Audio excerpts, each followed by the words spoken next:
이번에 오래간만에 지난주에 말씀드린 대로 우리 이제 수련회를 계획을 하고 있습니다. 코로나 지난 지 벌써 뭐 한 2, 3년 좀 된 것 같네요, 벌써. 그래서 오랜만에 우리가 수련회 모임을 좀 가지려고 하는데요. 제가 그 수련회 뭐 자세한 일정은 아니지만 그래도 좀 컨셉과 그다음에 날짜를 제가 카톡으로 보내드렸습니다. 예, 그래서 나는 웨슬리안입니다라고 하는, 물론 이제 주제는 조금 딱딱해 보일 수도 있겠지만 그래도 요 다양한 프로그램들을 좀 생각하고 있어요. 지난번에 우리 그 수련회 진행할 때도 뭐 이제 게임이나 뭐 이렇게 방탈출 뭐 이제 이런 식으로 진행을 했었는데요. 이번에는 약간 더 좀 더 업그레이드해서 이렇게 좀 진행을 해 보려고 하고요. 그다음에 뭐 청년들 뭐 아무리 뭐 주말이라고 하지만 나름대로 또 이게 시간 맞추기가 쉽지가 않더라고요. 그래서 일단은 뭐 나중에라도 좀 참여할 수 있도록 이렇게 먼 곳에서 보다는 뭐 근교 괜찮은 곳에서 뭐 되도록이면 대중교통도 이렇게 조금 미치는 그런 곳에서 뭐 진행을 해 보려고 합니다. 그래서 제가 장소를 뭐 요것저것 물색을 하고 있는데요. 여러분들 8월 19일부터 21일 뭐 19일 날 뭐 오후 늦게나 오후 저녁 때부터 이제 시작을 하려고 하는데요. 그 19일 날은 이제 좀 같이 또 애찬을 나누고 맛있는 거 먹고, 그다음에 20일 날 이제 주로 프로그램을 진행을 하고요. 그다음에 21일 주일 아침에는 이제 같이 교회로 와서 이렇게 또 마무리하는 걸로 이렇게 진행을 하려고 합니다. 그래서 뭐 부담스럽지 않은 그런 일정으로 진행을 하려고 하니 여러분들 기억해 주시고 함께 해 주시면 감사하겠습니다. 그리고 평소에 잘 모임에 여러 가지 좀 여건으로 참여하지 못하는 청년들도 같이 좀 독려해서, 저도 그렇고 다 같이 좀 독려해서 그래도 오래간만에 좋은 또 친교와 또 의미 있는 그런 시간을 가졌으면 좋겠습니다. 네. 뭐 일정이나 뭐 이런 거에 대해서 혹시 뭐 의견이나 이런 거 있으시면 언제든지 말씀을 해주시면 감사하겠습니다. 자, 오늘 에스라에 관한 말씀 네 번째 시간입니다. 네 번째, 에스라 뭐 그렇게 긴 책이 아닙니다. 그래서 에스라서가 오늘 이제 네 번째이자 이제 마지막 시간인데요. 흥미롭게도 이 책의 제목이 에스라인데 에스라가 이제서야 나옵니다. 네. 우리가 1가 2가 3가 4가 이 네 번 진행하는 가운데 마지막 때가 되어서야 에스라가 등장을 하고, 그 다음에 또 그 뒤에 느헤미야서를 보면 제가 말씀드렸죠. 에스라서하고 그 뒤에 있는 느헤미야는 같은 한 권의 책이나 다름없다. 제가 이제 말씀을 드렸는데 에스라가 또 중요한 역할을 또 느헤미야서에서 하게 됩니다. 그 부분은 우리가 함께 나누게 될 거고요. 제가 오늘의 본문 말씀부터 함께 읽도록 하겠습니다. 에스라 10장 1절 말씀이에요. 에스라가 하나님의 성전 앞에 엎드려 울며 기도하여 죄를 잡아갈 때에 많은 백성이 크게 통곡하며 이스라엘 중에서 백성의 남녀와 어린아이의 큰 무리가 그 앞에 모인지라. 아멘. 제가 사순절 지나고 부활절 지나서 그 부활에 관한 그런 메시지를 우리가 함께 몇 주 나누었었죠. 뭐 지난 영상도 있으니까 여러분들 참고해 주시면 되는데, 이 부활이라고 하는 그 메시지를 나누면서 제가 나름대로 그때 좀 중요하다라고 이제 생각했던 부분이, 우리가 부활에 관한 메시지를 무엇으로부터 시작했냐면 바울로부터 시작을 했습니다.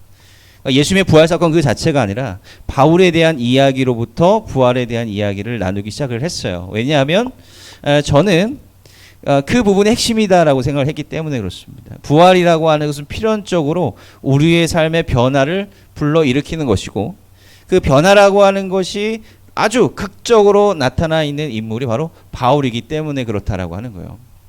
우리가 신앙으로 변화되어야 된다, 변화되어야 된다, 이런 말을 굉장히 습관처럼 많이 하지 않습니까? 근데 정말 실제적으로 우리가 어떻게 변화되는 것이냐라고 하는 것이 굉장히 큰 고민이고, 또 우리의 삶에 있어서도 신앙이라고 하는 부분에 있어서 가끔 또 실망되고 내 스스로에 대해서 때로는 좌절하는 그런 부분들이 결국은, 야, 내가 왜 아직도 이럴까? 내가 왜 아직도 하나님의 말씀대로 또 살지 못할까? 동일한 고민을 하면서 살아가는 것일까? 혹은 내 삶에 왜 아무런 변화가 있지 않을까라고 하는 그런 마음이 우리 가운데 들기도 한다라고 하는 것이죠. 그래서 이 변화라고 하는 부분에 대해서 참 우리가 관심을 가지고 초점을 맞춰야 될 것 같아요. 그리고 우리가 오늘 나눈 그런 에스라서의 이제 마지막 부분도 이것과 관련돼 있고요.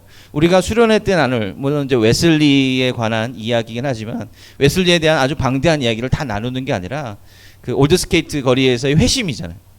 웨슬리가 물론 오랫동안 이제 목회 생활을 하신 분이지만 항상 처음부터 영향력 있는 그러한 사역을 하셨던 것은 아니거든요. 뭔가 하나의 중요한 변화의 계기가 있었다라고 하는 것입니다.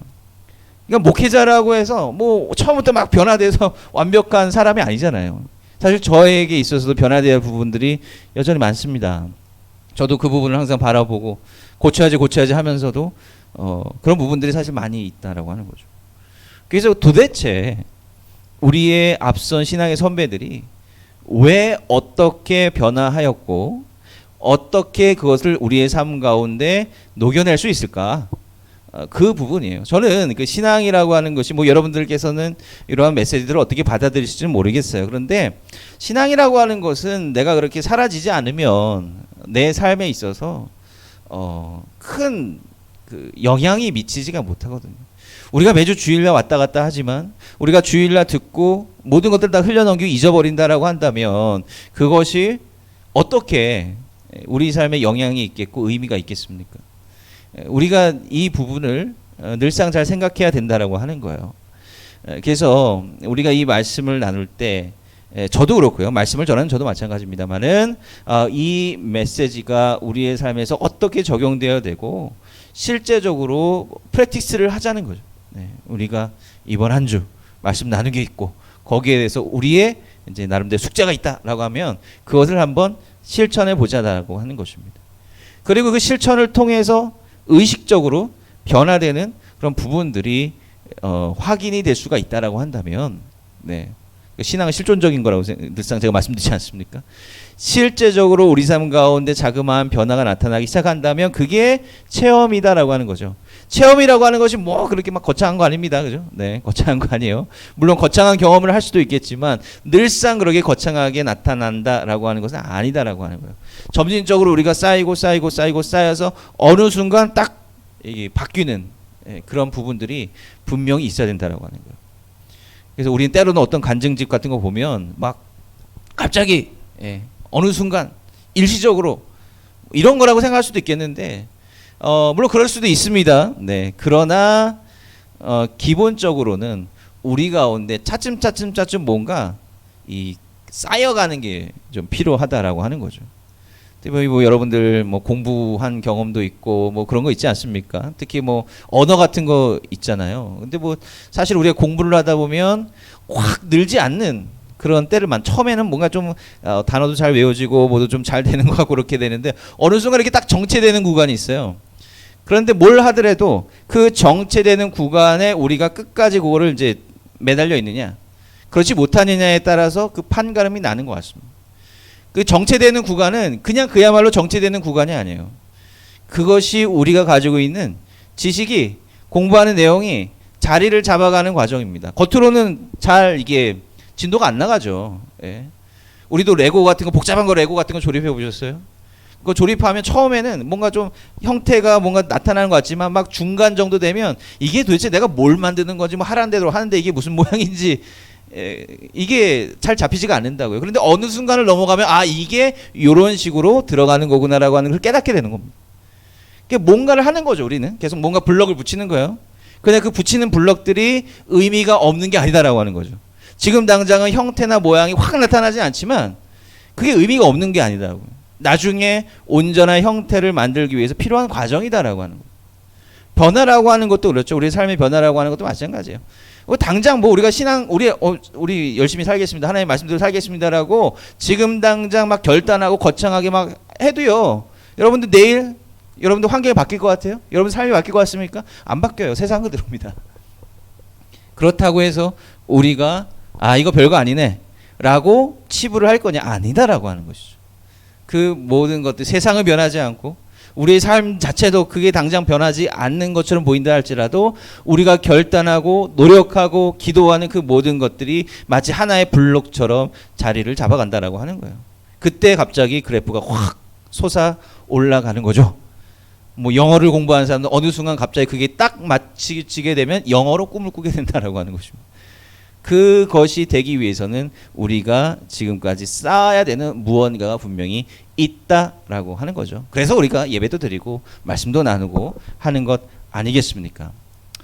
그래서 우리가 에스라 7, 8장을 보면 근데 그러한 노력들인 거예요.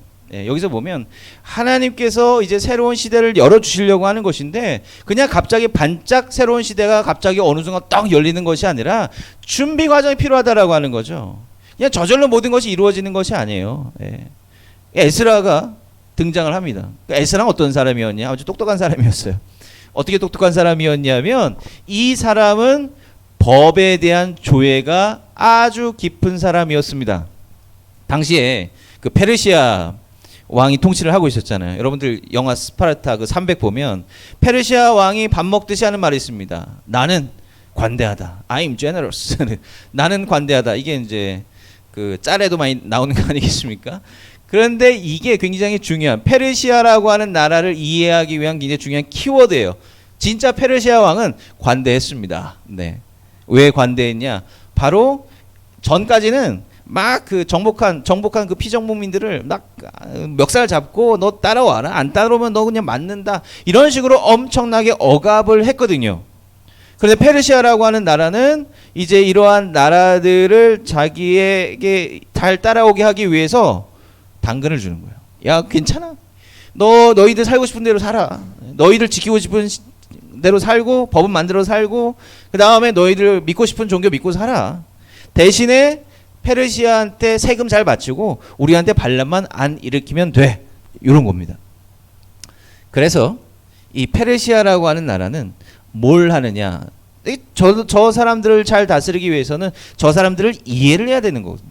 그래서 저 사람들이 뭘 위해서 살아가는지 어떠한 방식대로 살아가는지 법을 정리를 좀 해봐라라고 하는 거예요. 법을 정리를 잘 해봐라. 그래서 이제 거기에 대한 전문가들 그 나라로 다 파송을 쫙 하는 거예요. 그 가운데 유다로 파송된 사람이 누구냐? 바로 에스라 이 사람이었다라고 하는 겁니다. 이 사람은 뭐 학사 에스라라고도 이제 이야기를 하는데 글줄 꽤나 읽고 법에 대한 이해가 조예가 굉장히 높았던 사람이 바로 에스라라고 하는 사람이었다라고 하는 것이죠. 자, 그래서 페르시아 왕이 이 사람을 보냈을 적에는 마치 그냥 행정적인 일이에요. 그 사람들이 옛날에는 처음 뭐 컴퓨터가 있고 뭐 기록이라고 하는 것들 별로 없잖아요, 그죠? 기록을 해도 그걸 읽을 줄 아는 사람들이 얼마 없어요. 그래서 우리가 법이라고 하면 뭔가 두꺼운 법전을 우리가 좀 생각할 수도 있는데 그런 법전이 아니에요. 그냥 사람들이 머릿속에서 이렇게 기억을 하고 있다가 중요한 때 그게 꺼내 쓰는 거죠.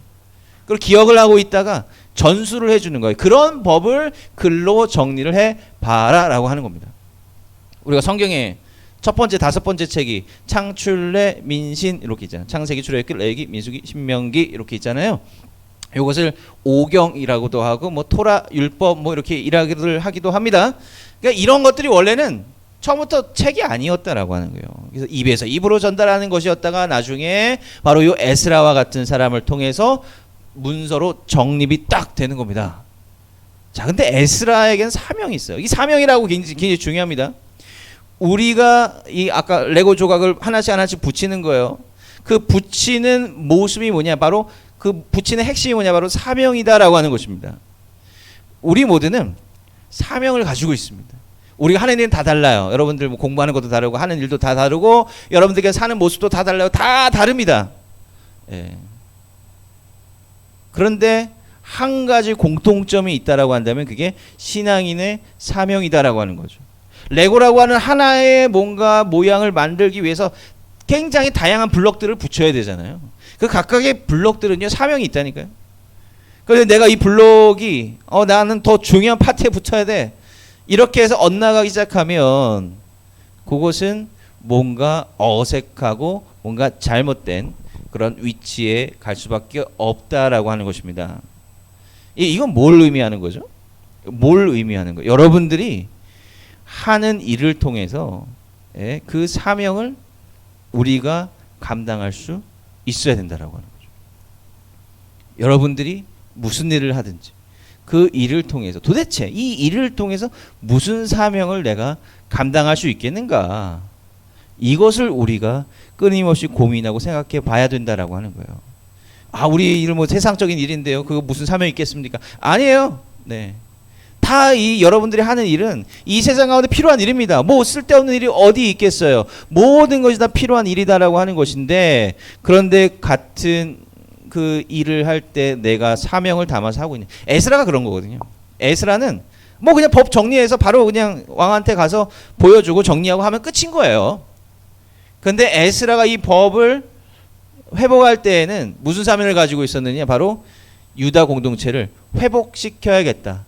이 율법을 그냥 너 받아 적고 끝나는 게 아니라 이 율법을 그들의 마음 가운데 다시 새기기를 원했다라고 하는 겁니다. 에스라가 그러한 사명을 가지고 있고, 그 사명을 통해서 이스라엘 백성들, 유다 백성들을 변화시키려고 했다라고 하는 겁니다. 그래서 이제 에스라와 7장 8장에 보면 에스라가 이제 오고, 에스라와 함께 굉장히 많은 사람들이 일로 와요. 그런데 뭐 여러분 나중에 뭐 지도 찾아보시면 아시겠지만, 지금 에스라가 이제 이 예루살렘으로 오는 길은 이라크에서 이스라엘로 오는 겁니다. 그 길은 수백 킬로미터 길입니다. 지금이야 뭐 지금도 그러죠. 지금도 좀 그쪽에 그 길로 그냥 걸어가라라고 하면 그거는 거의 자살행위나 다름없죠. 굉장히 치안도 불안정하고, 현대에도 그런데 옛날 고대 사회에서 그 길을 간다라고 하는 것은 너무너무 어려운 일이었습니다. 왜냐하면 이 사람들이 그냥 갑니까? 뭐 자기 재산들 뭐 평생 모았던 거 그거 다 바리바리 쌓아놓고 가는 거 아니에요. 그러니까 사실은 그 모든 것들을 가고 약속의 땅으로 다시 돌아간다라고 하는 것 자체가 굉장히 중요한 결단이었다라고. 우리는 이제 성경에 보면 여기 있다가 또 돌아왔네 할렐루야 이렇게 생각할 수도 있겠지만, 그러나 신앙 이 성경은 실존적이라고 그런 거잖아요. 그 상황으로 우리가 들어가 본다라고 하는데 마치 이런 거예요. 나는 이스라엘을 한 번도 가본 적이 없어. 예, 바빌론에서 태어난 사람들이요. 나는 한 번도 가본 적이 없어. 근데 난 이스라엘 사람도 유다 사람이래. 근데 갑자기 유다 사람들 보고 거기로 가라고 하는 거예요. 나는 평생 동안 살아오면서 여기에 내 땅도 있고 농사 짓던 것도 있고 내가 하던 가게도 있고 다 있어요. 근데 그 모든 것을 다 팔아가지고 가야 된대. 가래. 근데 사실 이것은 강제적인 것도 아니었어요. 갈 사람 가고 남을 사람은 남아라. 남았던 사람들도 적지 않았습니다. 근데 간 사람들을 이야기를 하고 있는 거거든요.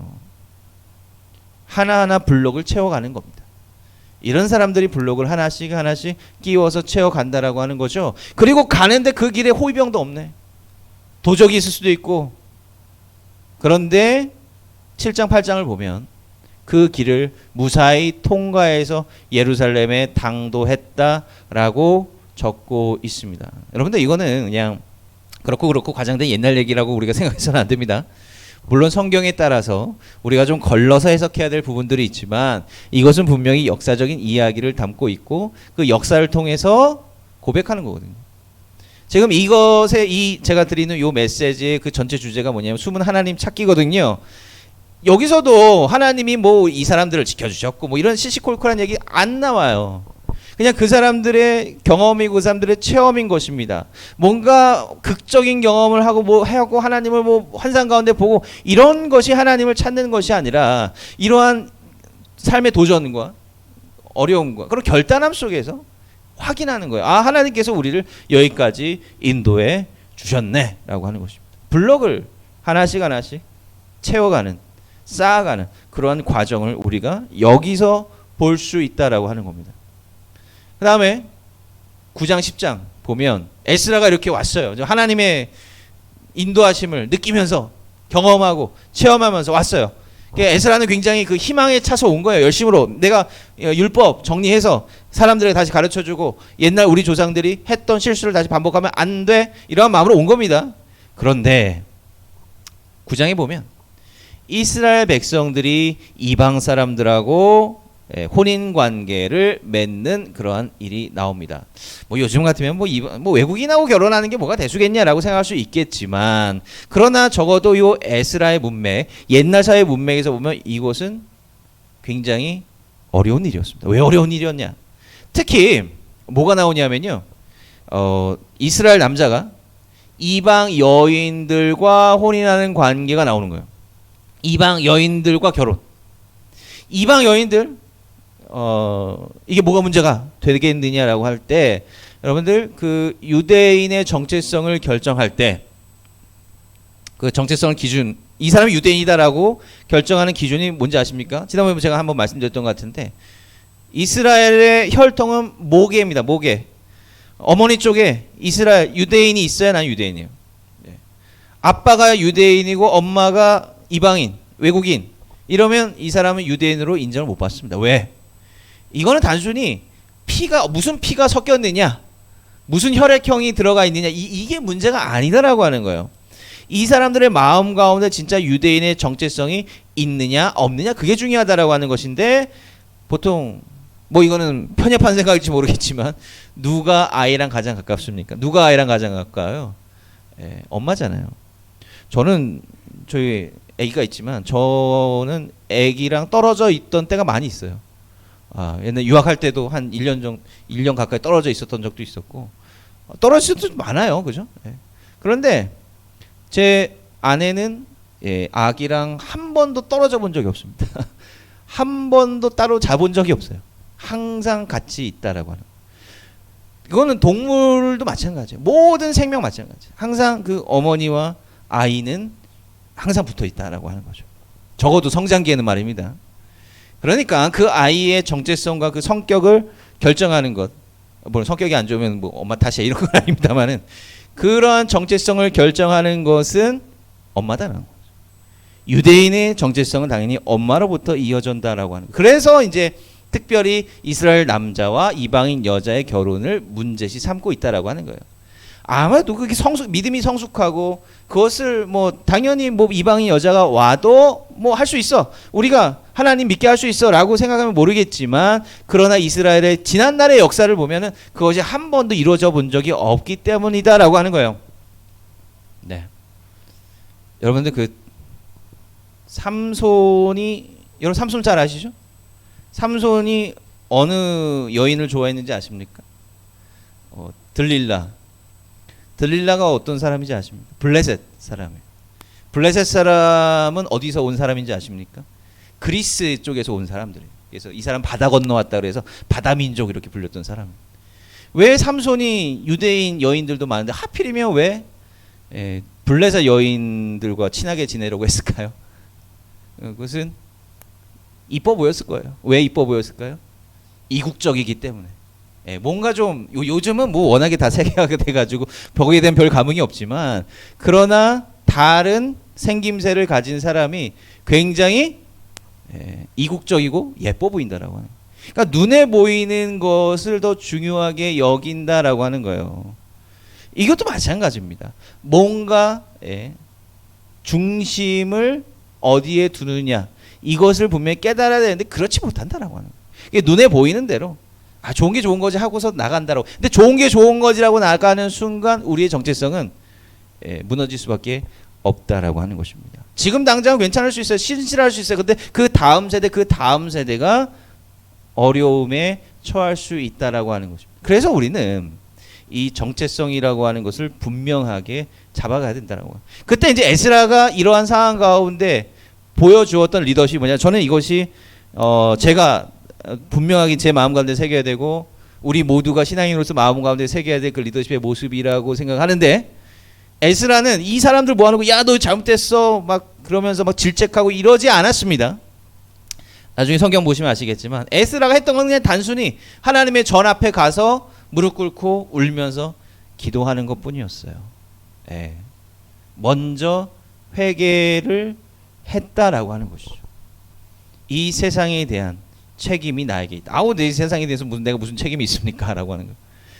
그런데 이 세상의 변화의 시작은요, 신앙인이 이 세상에 대한 책임을 가지기 시작할 때부터라고 하는 거예요.